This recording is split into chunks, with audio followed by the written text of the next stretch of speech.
PodCastle, episode 517, for the 10th of April 2018. A Fine Balance by Charlotte Ashley, rated PG-13 for honourable duelists and some less honourable warfare.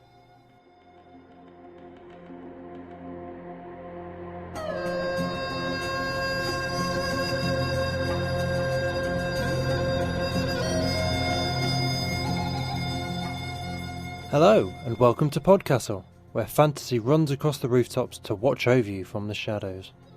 I'm your host this week, Associate Editor Matt Dovey, and I specifically requested to present for you today A Fine Balance by Charlotte Ashley, because it is absolutely magnificent.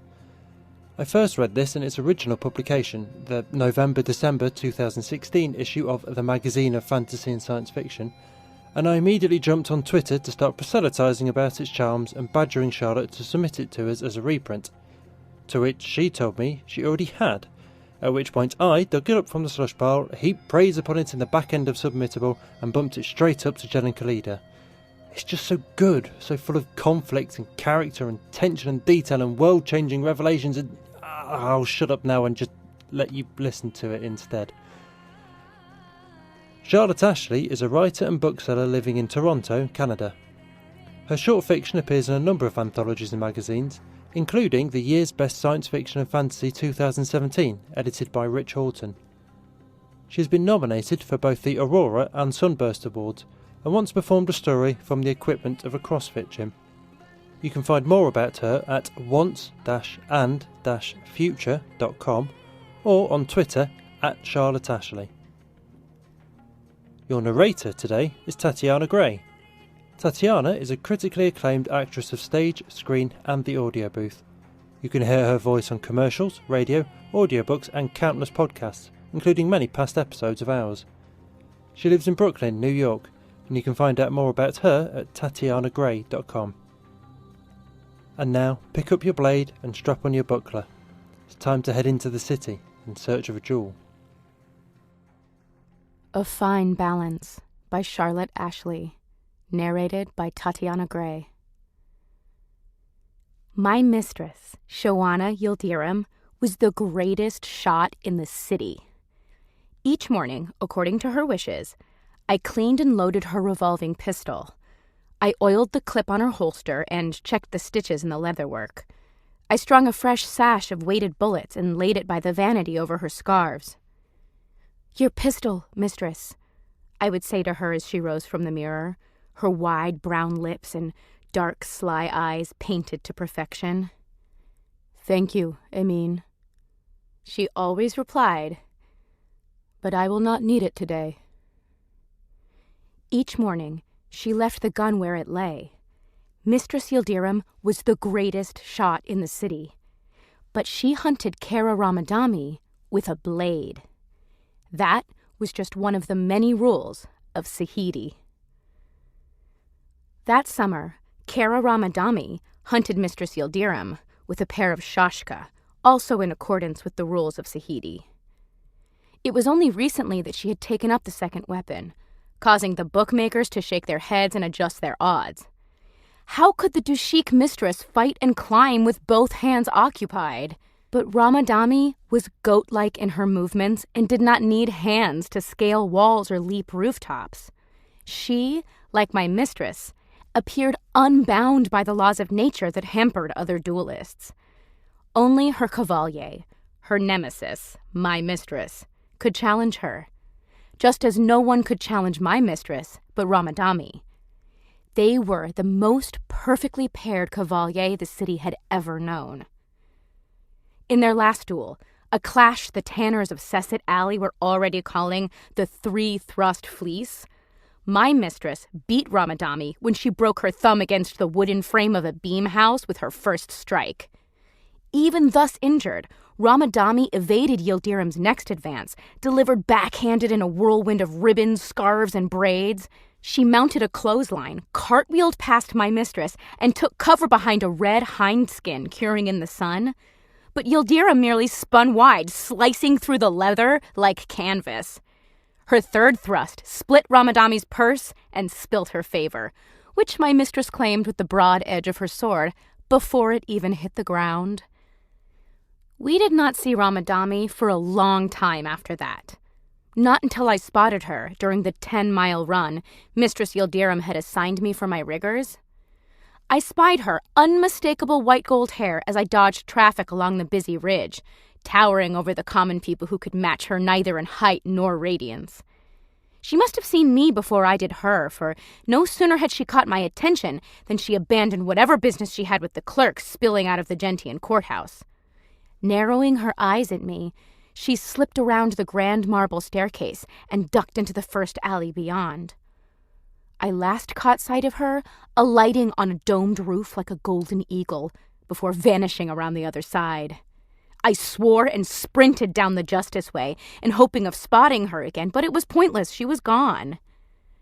I squeezed my eyes shut, trying to press an exact copy of her into my memory. White blouse, white pants, white boots, as usual. The 2 shashkas strapped about her chest like a harness. Her unlikely golden hair had been cropped short. She looked leaner and harder than ever, and yet she and my mistress had not met in combat for many months. Mistress Yildirim would turn me inside out to discover where I had glimpsed the woman in white, eager as she was to find her. There had been a time, not long before, when Ramadami might have turned me inside out to locate my mistress as well. "The Justice Way?" Mistress Yildirim asked me again, as she fixed the last pin in her headscarf just so. I met her eyes in the mirror, nodding. "On the steps of the courthouse," I added. "Speaking with lawyers, I think." Mistress Yildirim finished painting her lips and rose with a childish grin. "Of course. How could I have thought she would leave the city? I mean..." She patted my cheek and I tried not to scowl, for I was nearly 14 and she was my mistress, not my auntie. "Wash your face before we leave." I followed her through the kitchen and out into the training yard, where 2 of Yildirim's younger apprentices, Fatima and Layla, were sparring. They paused and watched enviously as we passed through the yard and into the street, not yet old enough to have been paired with a cavalier of their own. Mistress Yildirim marched down the middle of DR Way with long, bold strides that caused the emerald scarves of her headdress to flutter behind her. The cramped quarters of the narrow, dusty street grew wider at her passing, her presence reducing the cheese sellers and fry cooks, goats trailing small boys, and old crones in dark stoops, to eddies in her wake. Already folk had stopped to stare. Neighbors clustered to whisper, speculating about her destination. Strangers pointed and chattered, excited to have spotted such an illustrious hero. People trailed us as they always did. Idle old men, errant children, distracted journeymen, hopeful of the chance to witness an encounter between 2 of the most famous cavaliers in the city. Mistress Yildirim tipped her chin and let a cocky grin play over her face, wearing her bravado like a jeweled coat. "There are more of them than usual," I said, eyeing the mob following us. "Pray to God we find her, or they will speak of this disappointment for weeks." "She wants to be found," Mistress Yildirim stated. "She gave you a glimpse to lure us in, but Mistress!" I stopped and turned. Mistress Yildirim's sword was already out, but it was not her white-clothed nemesis I had spotted. "Dashuri!" "Shit," my mistress muttered, but I could not spare a thought for her inconvenience. Dashuri, my own cavalier, was in the mob. I'd seen the green gold of her eyes before she vanished behind a pair of older fellows. I could not let her surprise me. Not again. I drew my shashka and fit my buckler over my glove. The crowd spread slowly with a mix of disappointment and alarm. Keen not to be too close with a duel, but irritated the duel was to be between 2 fresh apprentices and not the famous cavalier Yildirim and Ramadami. Dashuri emerged slowly from behind a straggler, shashka in hand. "Dashuri Dushku! Stand where you are!" I called to her, pointing with my sword. "I challenge you to fight me by the rules of Sahidi. I challenge you to take my favor." "I accept," she replied simply. She didn't even salute, just hurled herself in my direction. I crouched low, horse stance, knowing how Dashuri liked to toss me on my back if I let her. Her shashka she used mostly for parrying. She preferred to grapple.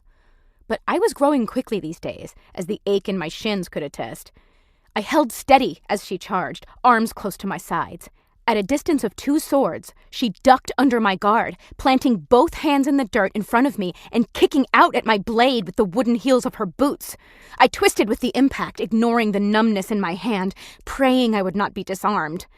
But I had the wrong foot forward and could only take so much of the blow before I felt an awful wrenching in my wrist. I used the twisting motion to land an ineffective punch with my buckler, but Dashuri merely rolled away. My blade hand was useless. I wasted my precious few seconds of advantage switching hands and regaining solid footing when I should have been pinning my opponent and taking her favor.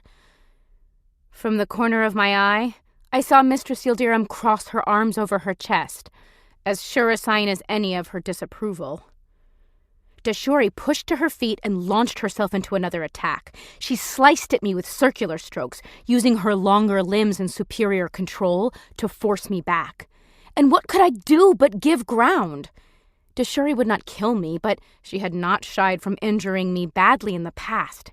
I did not care to spend another month in a chair, so I retreated, barely deflecting the tip of her sword as I skipped away. I chanced to glance behind me. We were only a few paces now from the sun-warmed stucco face of the Feltmaker's Guildhall. Lately, my lessons with Mistress Yildirim had all concerned precision and control, the sword and knife arts that she had perfected. But she was as often defeated by Kara Ramadami and her more acrobatic tricks. Ramadami won her duels when she used spaces my mistress did not occupy, up and up and up. I dropped my blade and turned. In 2 long strides, I reached the doorframe of the hall, eyes fixed on the heraldry hanging above. As I had seen Kara Ramadami do in the past, I jumped, kicked off the doorframe, twisted, and caught the iron bar sporting the guild's sign with my good arm. The momentum swung me away from Dashuri, who sliced at the air behind me. Elated, I let go at the apex of my swing and spun, turning to face my opponent. I snatched at the bar again. A moment too late. I was soaring away now rather than swinging back toward her, as Ramadami might have done. My belly hit the dirt and knocked all the air, strength, and sense out of me. The dry earth exploded in a wave of dust, filling my mouth and eyes. You stand, lie, defeated, Emin Akhdari, Dashuri spoke above me. I barely managed to roll onto my back as she rifled through my purse and turned up my favor. A disc of onyx, carved with the arms of the Onsen, my people. She held it up and smiled. I could only lie there and struggle to breathe as she walked away to cash it in. That was new, Mistress Yildirim said once I'd regained enough sense to stand. She lifted my injured hand and scowled when I cried out in response. It might have worked if you'd had both arms. Sorry, mistress, I muttered, desolate. This was 3 in a row I'd lost to Dashuri. My only consolation was that after so many losses, my favor would be worth so little. As poor as the Onsen dynasty was, even they could pay out for the favor of a wretched child like me. I felt tears gather in my eyes and feigned pained noises so my mistress would think I wept only from my injury. Mistress Yildirim nodded approvingly. No need for apology. Your awareness is improving, and that last stunt shows you're thinking at least. It will come. When you next defeat Dashuri, think what she will be worth. I ran my empty purse over my face to sop up all the wet. She would be worth a good sum for an apprentice. I could use the funds on a new practice sword for the yards or to help retile the livery shop after I'd paid the Onsen their share. If I ever won. I am sorry. I changed the subject. To spoil your hunt. Mistress Yildirim's black eyes narrowed. Never mind my hunt, she said, curt. To the anatomist with you. I will find Ramadami tomorrow. Kara Ramadami's favor was worth 3 palaces and the gold to paint them. but so was my mistress's. The only difference was that Ramadami's Dushik people could afford to pay out on her favor. If Mistress Yildirim lost, it could bankrupt the entire Onsen dynasty. Mistress Yildirim suspected the Onsen were trying to keep her and Ramadami apart. Her patron, Tamar Suat Balbay, wanted her to flee the city. But that was too much for my mistress's honor, let alone her pride. The encounter at Sesset Alley had paid off all the yard's debts, allowed her to take on Fatima and Layla as apprentices, and bequeathed many more long years to the mosque at Mount Kurlok. But Mistress Yildirim had come too late to Sahidi. Generations of losses had weakened and impoverished the Onsen dynasty, until even my mistress's legendary victories were not enough to prop it up. The Onsen were only as strong as she was. "Quit while you are ahead," Timar Balbay had begged her. "The city has never known a pair of cavaliers like you and Ramadami. Your place in history is assured. They will tell stories about nobody else for generations. Retire!" "Let Ramadami retire. I will not," my mistress replied. "You have not seen her, Suat. She's like a bundle of firewood, brittle. She trains too hard. She will break. I will hunt her until it is no longer worth my time." Great people refused to speak of money, but I knew the fear that lurked behind Timar Balbay's entreaties. Every Onsen knew. The two cavaliers were so evenly matched, neither favor ever devalued, until their duels had become more influential in political affairs than any dynastic policy.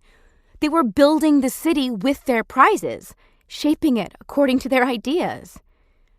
But Ramadami had become scarce. The two women used to clash once a week at least, a regular spectacle that the people would wait for breathlessly, bet on, and talk about for days afterwards. Before I spotted her on my run, it had been 2 months since we had last found her. Before she jumped my mistress at Sesset Alley, another 3. My mistress was impatient and concocted theories of a conspiracy. "They sent Dashuri," she declared later, after the anatomist had packed a cast of cool clay and linen about my wrist. "They sent her to detain me." I said nothing, preferring to think of my dance with Dashuri as my own, not just a part of my mistress's overwhelming drama. "They think I will not hunt without you," she continued. "They think an inconvenience will dissuade me, or they think me a creature of habit." Yildirim snorted with contempt. "They will have to try harder than that. Come, Amin, we return to the hunt." My mistress was a woman of flash and shine, of open-air performances and large audiences. Some cavaliers prefer to fight in the dark and shadows, but not she. It did not suit her, and she did not fare well by it. But as we left the yard that evening into a deepening dusk, I was so preoccupied with my bruised pride that I said nothing to dissuade her. I knew Dushik Town's nightlife only by reputation. Farther up the mountain across the ridge, they said the marble-tiled streets were patrolled by lantern-bearers escorting nighthawks from well-lit taverns to cheerful evening dances. Brash, red-faced revelers shouted playful offers and challenges across the avenues, only just warming up for a long night of indulgences. Lightning traps lit public squares where whole clans gathered to drink and eat, while children chased dogs and formed gangs for mock brawls. The Dashik were happy and safe, protected by their gold. Onsen Town, by night, was a very different place than by day. Onsen Town had no lantern-bearers. The market had been sturdily tiled 3 generations ago, but had long since grown filthy. Shopkeepers shut and bolted their windows as soon as the shadows grew, rolled up the thin hangings, and kept to their family hearths. The light of Dushik Town drove dark dealings into Onsen streets, where by day we cavaliers were celebrated as prize winners and gift givers. By night we were blamed for threadbare livelihoods and ruined dreams. We should not have been out that night. A brigand is not a cavalier, and a brawl is not a duel. My mistress was looking for trouble, and even knowing this, I let her lead me along watercourses and lanes, filthy crowded cracks between buildings that anyone should have avoided. We traveled down catways and under fences to avoid the gangs that stalked claim to the streets, making our way toward the ridge that split the city into Onsen and Dushik halves. We had nearly reached that great road when I caught sight of a shadowy shape crouched behind a chimney. "Mistress," I hissed. "I see, Emine, but they are too late. We have nearly arrived. Listen." The bustle of goat carts, pedal wagons, and foot traffic rumbled just ahead. I glanced back at the lurking figure, but it had disappeared. I frowned. What sort of bandit travels by rooftop? That was the behavior of someone who hunted another, of Cavalier. Deshuri was not allowed to challenge me again so soon, and so— "Mistress!" I yelped. There, on the same roof, another glimpse, unmistakable in the moonlight. "White, mistress! It's Ramadami!" Yildirim had already moved, sidestepping under the roof's ledge and drawing her sword. I stood, gaping in the alley, waiting for the challenge, but the tap-tap of boot on slate was already retreating to the west. Ready for a chase, Yildirim mounted the gutters, and I raced to pursue on the ground. "There!" I cried, waving my arm in the direction of the old livery. The lithe figure leapt from the rooftop to a porch on the far side, trailing white scarves like stardust. Yildirim followed. I had to sprint to keep up with the two women, who bounced from house to house like goats, barely rousing the inhabitants. At the bazaar, Ramadami finally descended into the square. Or so I presumed. By night, the market was more a pit than a place, enclosed as it was by old stone warehouses. I could hardly see 10 paces ahead as I rounded the corner, not even the sheen of the Cavalier's white clothes. Only then did I understand the danger we were in. I heard the thump of my mistress's boots hitting the stones, then the shuffle of more than one person preparing themselves. The dark was almost complete. Nothing moved for the space of 10 heartbeats, not even a cat. And then— "Emine!" Yildirim cried. "It's an ambush! Run! Return to the yard! But her voice dissolved into an anguished snarl. My eyes had become just accustomed enough to the gloom that I could make out 4 figures in addition to my mistress, crouched at the foot of some crates. Yildirim was on one knee, sword drawn. Not one of her attackers was wearing white. On my honor, I could not run anywhere. Instead, I drew my shashka and crept closer to the ruffians, for they appeared not to be taking any notice of me. My mistress was a spectacular duelist, but 4 opponents in the dark are stiff odds for any person. Yildirim lurched forward, her blade clearing space ahead of her, then rolled to her right and lashed out, catching the belly of the attacker there. Her offhand she kept tightly against her ribs, and I guessed she had been cut already. She ducked and rolled again before anyone could retaliate, repeating the maneuver on another opponent's flank. 2 more figures emerged from the shadows behind her, cautiously closing ranks. Those 2 I charged. These bandits had not the reflexes of Cavalier, not even a young one like myself. Slowly, they realized they were under attack. Slowly, they stumbled, trying to reposition themselves. My mistress continued to roll and dodge, confusing their attempts to encircle her properly. I took my opportunity to break the first assailant's guard with a sharp, hard parry, followed by a slash they had not the wit to block. My blade bit into their shoulder, and I was stopped by their collarbone. But that was enough to panic them into dropping the weapon. We were now 2 against 4, but despite their weakening odds, the attackers drew closer. We were both injured, my mistress and I, and out of our element. In the confusion of battle, I was sure that even more shadows were growing limbs, adding to the attack. They would have from us whatever they wanted soon enough. All I could do was try to raise the price beyond what they were prepared to pay. I pushed past my disarmed opponent toward their companion, who by this time faced me on sturdy footing, a sword at the ready. He parried my first 3 blows, stepping back with each motion. I pressed him, seeing he was unwilling to seize the offensive. His sword work was slow and formal, like a child after his first lesson, and I took him for an easy opponent. He retreated steadily as my every blow grew closer to finding flesh, exhaling sharply at each clash of our blades. Exhilarated by my success so far, I swung at him faster and harder. He stumbled, fell to his bottom, and raised his weapon impractically to shield himself from what surely would have to be my killing blow. In the dark, I could make out almost nothing of his features, but he could surely see the white of my teeth as my lips curled into a bloodthirsty grin. Gah! My mistress's scream was so far behind me I did not understand what I was hearing at first. My arm drooped as I realized what had happened, dread draining the fire from my blood. The brigand at my feet had lured me away from my mistress out of reach. Now I was too far and too late to help her. "Mistress!" I cried, turning. I could not even see her for the crowd of black-clad figures surrounding her. I howled and sprinted back, sword raised, ready to do I know not what. They peeled away from their victim one dark petal at a time, fleeing full tilt into the alleys, revealing the bloodied Yildirim at their center. She was still alive, her eyes wide with fear when I reached her side. She grasped my arm and tried to pull herself upright, her breath shallow. She was drenched from the belly down in what could only be blood, and one leg was caked thick with filth. "Help me up," she hissed. "Home." I reached around her with my good arm, and I lifted her with my back. One of her legs found purchase, but the other dangled heavily.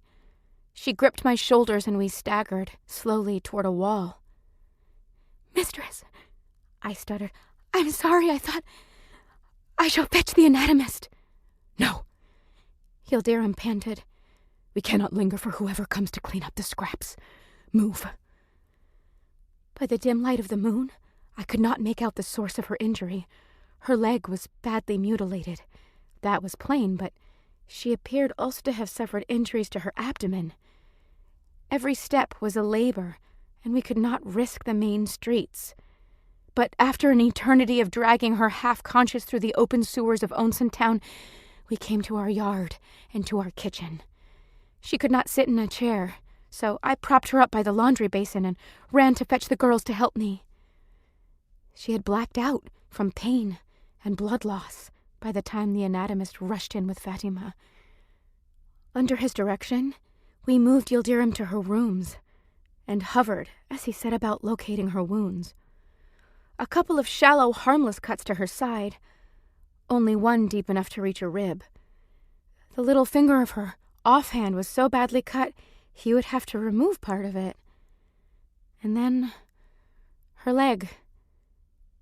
"See here?" He showed the now cleaned wound to Fatima, for I had not the stomach for surgery.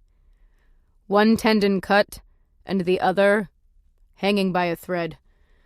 She'll never walk again." "Never," I interrupted. "She'll be lucky if her blood's not poisoned from the gutters. Shame on Kara Ramadami, shame!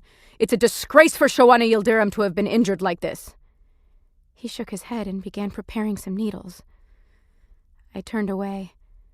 It was not Ramadami who had disabled her leg, but whatever conspiracy had drawn assassins to my mistress was not the anatomist's affair. By dawn, Mistress Yildirim had taken fever. Though she would not have wanted word of her infirmity to pass beyond our walls, I had not her skill at commanding obedience from every mouth and eye that crossed our threshold. Soon, Timar Suat Balbay sent an envoy, and then, veiled, turned up himself in a state of panic. He impressed on me, his pounding heart inches from my nose, the urgent need for Yildirim to announce her formal retirement the moment she was capable. She could not be caught thus incapacitated, as if I did not know, as if all in Onsen Town did not know how our fates and fortunes lay with the shivering woman upstairs. She and one other. I cleaned and prepared her clothing and weapons as always. Then I sat in the kitchen to wait for the visitor I knew would arrive. I did not leave my vigil for 3 days, but Fatima and Layla brought me news from town. No Dashik Cavalier had been seen since my mistress's evil night, and their Onsen counterparts mooned about the streets like shunned lovers. Meanwhile, droves of Dushik apprentices were coming and going from the big training yard up the Justice Way. Where were their masters? The neighbors whispered of a plot to impoverish the Onsen forever by hiding from our champions. Kara Ramadami finally showed herself in Onsen town at dawn on the 4th day, setting the whole city abuzz. A child no older than Layla arrived at our door, breathless. "She comes!" the girl panted. "Kara Ramadami comes down DR way, and she has others with her." I waved her inside. Others? Other duelists, you mean? Tell their Cavalier not... The girl shook her head excitedly. "Not Cavalier, just others with swords?" "They must be Cavalier if they are armed," I scolded the child. But the words were nearly choked by my rising panic. "Well, they might be newly sworn. Go to the other yards. Find their pairs." "I've been," the girl snapped. "Anyway, they're all dressed alike, these ones, like musicians in green and white. They aren't Cavalier." I was about to shoo the girl off when I heard the scrape of a chair behind me. Mistress Yildirim, chalk-faced and bruised, stood at the entrance to the hallway. "How many?" she asked. "And how far away?" The child's eyes widened. "A parade of them, mistress, and many blocks hence still. I ran as fast as I could, but she's coming here. She must be. She's come to challenge you, hasn't she?" Her eyes were lit with anticipation. I started to stammer an excuse, but my mistress spoke first.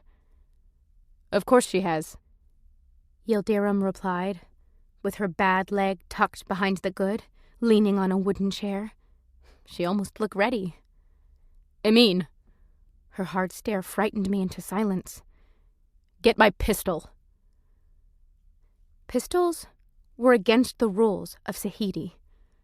Coming to call on your Cavalier at her home was not, though it was close enough to dishonorable to be distasteful. Mistress Yildirim insisted on being readied to face Ramadami, despite her grievous wound and continued illness, insisted on meeting her Cavalier on the street, not at the door. This was to allow the woman in white to save face, though I could not see why we afforded her such a courtesy. After all, surely she had come to kill my mistress. After all, surely my mistress would kill Kara Ramadami to save herself. What honor could be left at the end of a day as cursed as this? Even readied, my mistress was a shadow of herself. There had been no time to apply her makeup, nor could her bright leather boot fit over her mangled leg. She wore her shashka at one hip, her pistol at the other, and a buckler over the bandage on her left hand.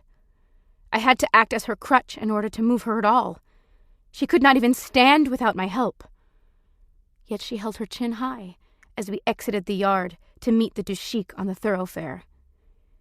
The child's warning could not have prepared me for the spectacle there, for the long rows of armed soldiers in identical dress lining our narrow street. Their green uniforms were cut from fine wool, new and lined with white satin. Each had an identical new shashka, and strapped to their backs long rifles, like hunters carried. None of them was any Cavalier I knew, and not one of them should have the right to be so armed, but what could anyone do? There were so many, so splendid in their Dushik colors. Our neighbors crowded around them, curious and heedless. But their calm, unexplained presence terrified me. They outnumbered every sworn Cavalier in Onsen town. Kara Ramadami, all in white, stood in the middle of the street. She and Mistress Yildirim exchanged salutes. "You're not dead," Ramadami stated. "Good." "I would not deprive you of that honor, Cavalier," Yildirim replied. I expected Ramadami to at least scowl at the insult. What person of honor could stomach the suggestion that their opponent had to be softened up before they could be beaten? It was too clear now what had befallen my mistress. They could not beat her fairly, and so Ramadami would take her unfairly. I wished I could challenge her myself. So much did I hate her in that moment. But the woman returned a wry smile. "No, you are not worth anything to me dead. And yet, as I hear it, you are worth even more to your masters, who cannot afford for you to be beaten." Mistress Yildirim grounded her teeth. I nearly reached for my own Shashka, to hear the Onsen so brazenly disrespected, even if it was true. Ramadami continued. "My own masters, they have kept me very busy these last several months, training this apprentice and that, instructing nobles, running errands. I was quite stunned, I admit, when they suggested to me these 2 days hence that I finally seek you out. It would appear my masters are suddenly ready to demand your price from the Onsen." Mistress Yildirim shot a surreptitious look at the Dushik, who surrounded us, and Ramadami returned a conspiratorial half-nod. "I told them I was indisposed, as I had heard you were, but they sent these fellows along to encourage me." If the green and white soldiers understood Mistress Ramadami's bitter tone, they made no sign of it. Who were these armed people who dared interfere in Sahidi? Yildirim, for her part, smiled broadly. "The Dushik have persons now to help Cavalier fight their duels?" she asked. "Your masters are indeed richer than mine."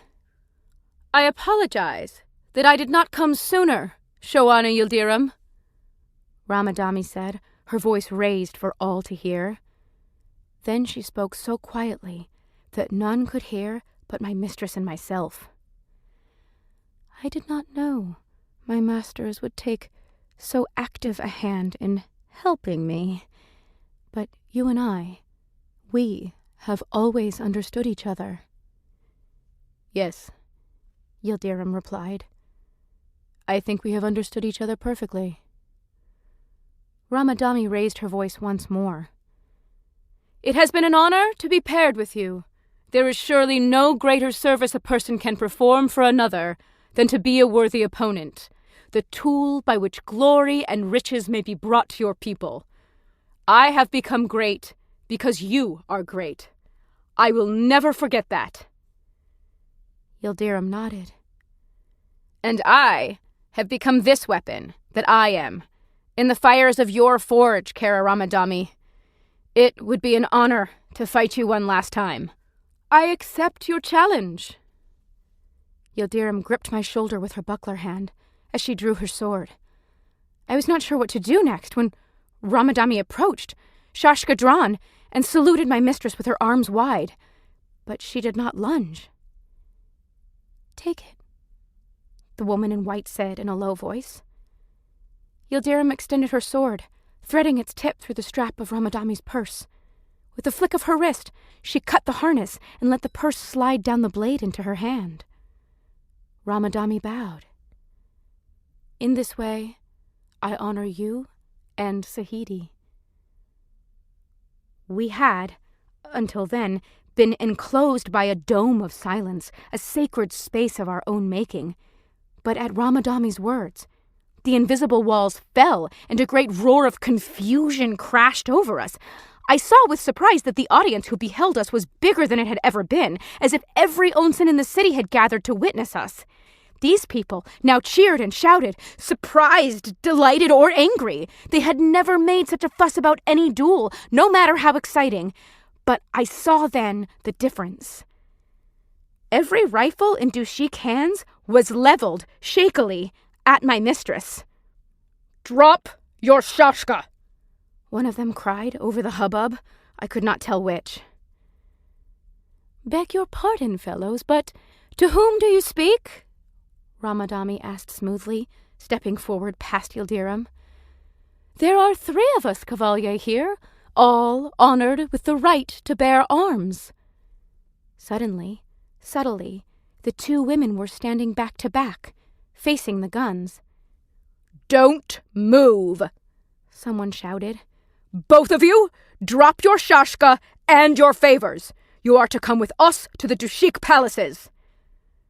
My mistress dropped her sword casually, a cruel smile creeping over her lips. This is it, then? Your Dushik masters think they can bankrupt the Onsen and replace Sahidi, Cavalier, with this? Your children with guns trained on women of honor? On your peaceful neighbors? Her smile vanished. Put up your weapons and go home. I will tell you only once. Mistress, I hissed. This is not the death you wanted. Get away. The Onsen are done. I saw how few we were against the rows of white and green. Our enemies exchanged nervous looks, baffled by what was surely empty bluster. You have been warned. Ramadami appeared to have caught my mistress's mad death wish, for she did not move either. If you will not disarm yourselves, mistresses, the spokesman said, we must consider you rogues and enemies of the Dushik. The soldiers pulled back the bolts on their rifles. At the click, the unarmed people started to shriek and flee. Only confusion prevented me from doing the same. On 3! Mistress Yildirim had drawn her pistol before 1. My mistress fired first at the soldier directly in front of her. It was a sloppy, loose shot by her standards, catching the man square in the face, where, rather than kill him, it tore his jaw from its hinges, and most of his cheek, too. But he dropped the rifle, howling and sputtering blood, flailing for his companions, who shoved him away in horror. Her second shot was fired in the confusion. It passed through the skulls of 2 more soldiers, killing them before their neighbors noticed they had been hit. Fire! Someone screamed, but it was too late. The legend of my mistress's marksmanship had already seized their minds and imaginations. Shots exploded from the left flank, but Yildirim and Ramadami had already dropped to the ground in unison. I felt the heat of lead cut my back, but the sting only prompted me to duck as well. Then Ramadami took flight. As the soldiers stuffed their barrels and reloaded, she stood and skipped right into their line of fire. Planting her foot on the first man's chest, she pushed off, flipped backwards, and kicked the gun right out of his grasp. She caught it mid-air and had leveled it down the line by the time she landed. 2 more shots rang out. Crack, crack, from Yildirim's pistol, these felling 2 more uniforms on either side of her. Whoom! The basso belt from Ramadami's barrel followed, ripping through the front ranks. The soldiers broke, every face I saw scarred with panic. Crack!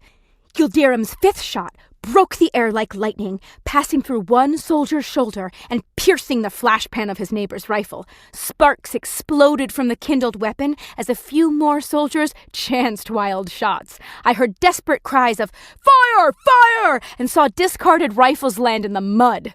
The smell of smoke preceded more screams and gunshots. Boom! Ramadami pivoted, fired, and leapt again. I swear she ran through the air overhead, held aloft by passing bullets.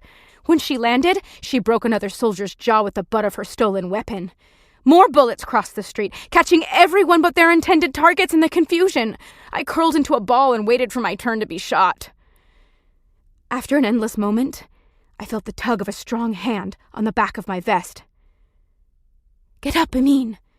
It was Kara Ramadami, so I obeyed. "Your mistress needs you." The crowds had completely dispersed. The dust was made muddy with the blood of the injured and of the dead. A few Onsen people had fallen amongst the uniformed Dashik, a sight that made me sick to the stomach. Mistress Yildirim lay on her belly, propped on her elbow with her pistol leveled, unmoving up dear way.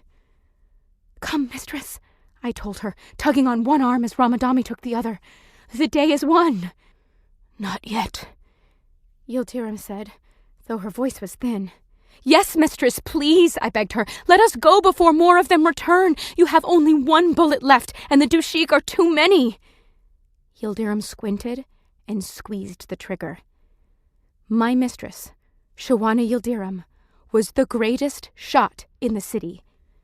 That last bullet launched from the muzzle of the revolver, gifted to her by the Sultan Muhammad himself, and, praise God, its lead skin caught fire as it sped north. It streaked aflame toward the ridge. The tall palaces of the Dashik were barely the size of playing cards on the hillside, so distant that they might as well have been drawn on the horizon. Still, the flaming bullet streaked toward them, nothing but the twinkle of a falling star over the city. After a breathless minute, it flared once before it hit its target in a puff of white powder.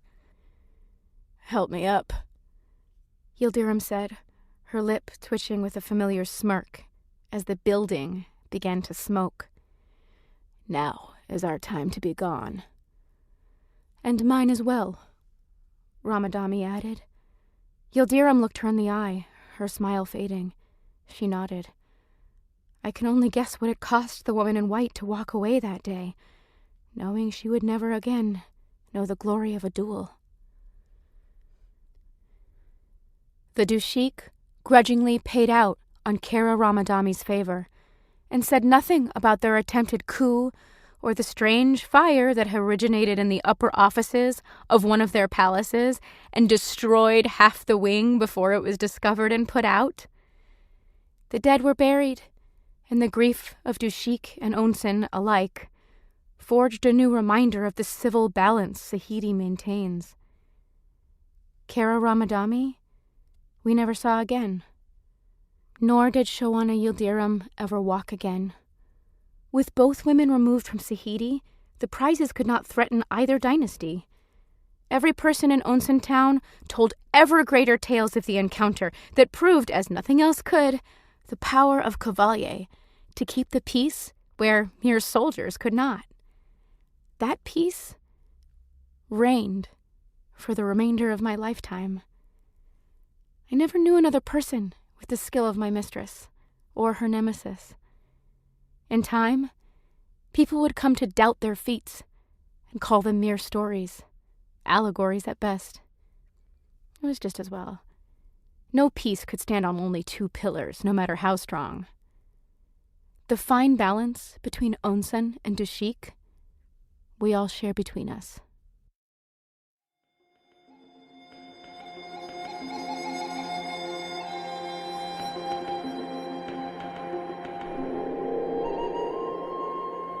And welcome back. Charlotte says this about the story. I wrote this story as a way of exploring the contradiction between my love for the athletic beauty of martial arts and my distaste for violence and oppression. Can you be a weapon and still be honourable, laudable? What kind of society could use fighters but not killers? The rest of the world and story was built on that seed. For my part, what I love here is the layers to the conflict. There's the rivalry between the two cavaliers, the conflict they represent between the city powers, the societal conflict of the inequality between the two halves of the city, the conflict between traditions maintaining the balance, and the desire of certain parties to overturn those traditions to their benefit. And all of it combines and conspires to this incredible climax, tying everything together, reshaping the world around the protagonist and antagonist, even as that act of reshaping is, fundamentally, about maintaining the old shape, but reminding everyone why these systems are in place, why these checks and balances exist, why, sometimes, shared tradition is a foundation we need to build society upon, an agreement that we behave a certain way with a certain respect for others. Abandon that respect, as the Dashik rulers did here, and you may find yourselves kings for a while, true, but you'd be kings of ashes and not much more. It's more than a little depressing how easily drawn the parallels are to contemporary geopolitics. Right, enough from me. I'd ramble for hours about that story if you'd let me. One point of business before I leave you, well, two. Submissions are open for a few more days until April the 15th for our Autumn Equinox flash stories. Up to 1,000 words on the topics of light, dark, balance, lushness, reaping, anything else you think is thematically appropriate to the equinox. More details on our Twitter. And speaking of Flash, I should remind you that our famous Escape Artist Forum Flash Fiction contests continue to tour our siblings, and Escape Pod are up very soon. So get to writing a 500-word science fiction short if you fancy your chances, and keep an eye on their Twitter or the Escape Artist Forums for more details. That was our show for this week.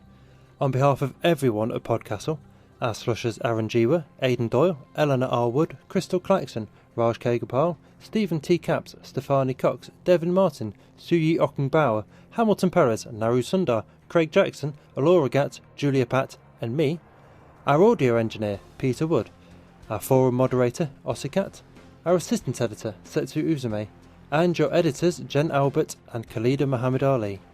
Thank you for letting us share another story with you. We'll be back next week, as we always are. So until then, this is your host Matt Dovey, reminding you that competition works best when it's also cooperation. PodCastle is a production of Escape Artists Incorporated. It's released under a Creative Commons Attribution Non-Commercial No Derivatives 4.0 International License, which means you can share it, please do, but don't change it or sell it. Our theme music is by Shiva in Exile. We rely on you to keep PodCastle flying. You can donate as little as $2 a month or any amount you like as a one-off. Just go to podcastle.org and find the supporters section down the right hand side. Or go to patreon.com/EAPodcast to support all 4 podcasts. And I leave you with a quote from George Will about, and I promise you it's relevant, baseball. Just as the common law derives from ancient precedents and judges' decisions, rather than statutes, baseball's codes are the game's distilled mores. Their unchanged purpose is to show respect for opponents in the game. In baseball, as in the remainder of life, the most important rules are unwritten, but not unenforced.